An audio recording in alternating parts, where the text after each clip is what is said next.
This is the JTV Caribbean News. I am Sean Rose.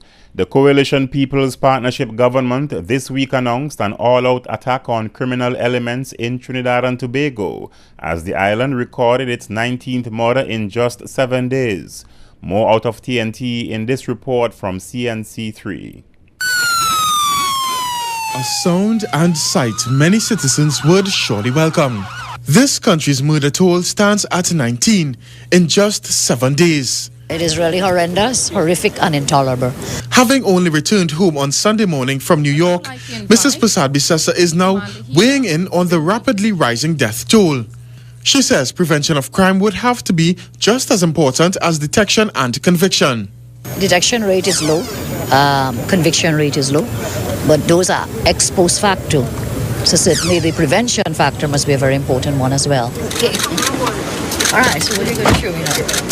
Mrs. Prasad Bisesa was speaking with reporters after launching the new Rapid Response Unit. She says the highly visible and modified vehicles represents an escalation in this country's war on crime. We need to reiterate that we must intensify the war on crime and on criminals. And after expressing sympathy with the families of all the murder victims, Mrs. Prasad Bisesa called on the entire nation to lend a hand in fighting criminal activity. If you see any suspicious activity, call 999 or 911. Acting Commissioner of Police Stephen Williams shares the same sentiments of the Prime Minister, that citizens need to play a greater role in reducing crime.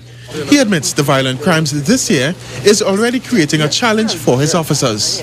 Commissioner Williams assures the new Rapid Response Unit will be utilized to make a difference in the way crime is fought in this country. Chester Sembrano, CNC3. Prime Minister Kamla Prasad Bisesa, speaking to reporters after a meeting of the National Security Council, said she was reaffirming her administration's commitment to dealing with the crime situation. Prasad Bisesa said that she would no longer tolerate excuses for failure by the protective and security forces. On Monday, a senior member of the government said he was in favor of the resumption of hangings in Trinidad and Tobago, and Prime Minister Prasad Bisesa said that legislation had been brought to Parliament but did not find support with the opposition. Following his return to the Turks and Caicos Islands on Tuesday, January 7, after being extradited from Brazil, former TCI Premier Michael Missick was charged with conspiracy to bribe and appeared at the magistrate's court in Grand Turk. Missick's bail application was initially rejected by the magistrate before being granted on appeal by the TCI Supreme Court later on Tuesday afternoon. According to Caribbean News Now, bail was reportedly set at $10 million with a substantial portion in cash and unencumbered property sureties for the remainder. As Missick was unable to meet the bail conditions on Tuesday evening, he was remanded into custody at the prison in Grand Turk. According to a statement by the TCI Governor's Office, if Missick meets the bail conditions before Monday, January 13, he could be released earlier. The statement did not explain what will happen on January 13 if he is unable to meet those conditions. The Governor's Office added that in due course, an application will be made to add Missick's case to those against the 11 other defendants who are scheduled to face trial in the Supreme Court in July this year. In a statement released following Missick's return, Premier Dr. Rufus Ewing said he welcomed the return of the former Premier to the Turks and Caicos Islands, the home that he loves, and to his family and friends who have all been praying for his safe return. The government of St. Vincent and the Grenadines has ordered over $4 million worth of building materials from Jamaica to repair houses that were damaged during the low-level trough system that occurred on December 24, 2013. This was announced by Prime Minister Dr. Ralph Gonsalves at a media conference on Monday, January 6. The Prime Minister said that over 400 houses were damaged during the torrential rains. He also said that the local galvanized factories have given a commitment to credit the government over $2 million in supplies. The Prime Minister further stated that the Central Water and Sewerage Authority is expected to provide pipe-borne water to all areas of mainland St. Vincent following the extensive damage caused by the trough system. The government of Taiwan has donated $200,000 to the government of St. Lucia to provide humanitarian assistance following the Christmas floods. Taiwan's ambassador to St Lucia, Ambassador James Chang, handed over the check to St Lucia's Prime Minister, Dr. Kenny Anthony, who said the funding would be given to those who deserve it.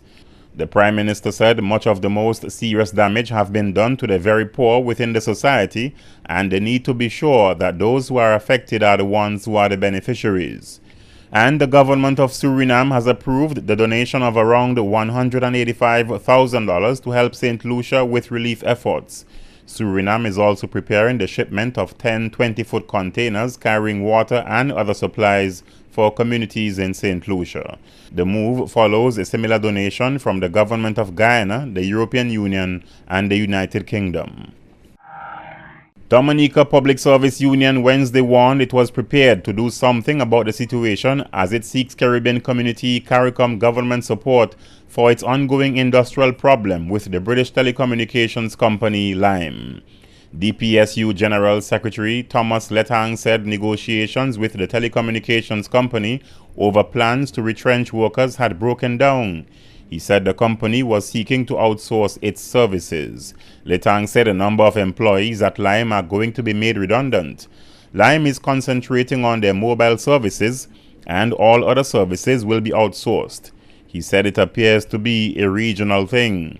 The Dominica Public Service Union had written to Prime Minister Roosevelt Skerrit, who has promised to raise the issue with his regional governments.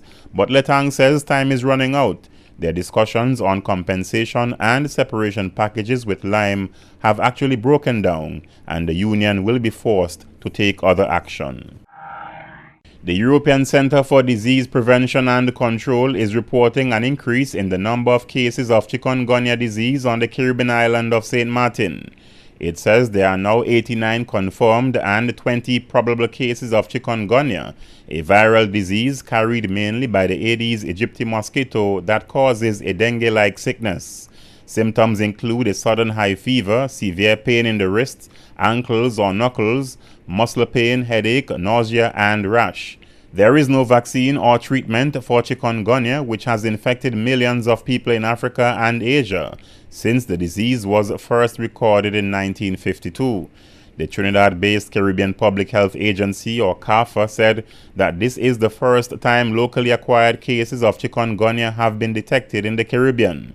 The ECDC said that the Dutch side of St. Martin has reported 1 case and that the nearby islands of St. Barthélemy 11, Martinique 8, and Guadeloupe 3 confirmed cases. The ECDC also warned that the risk of spread of the disease from St. Martin to other islands in the Caribbean region was high, adding that the disease is new to the Caribbean.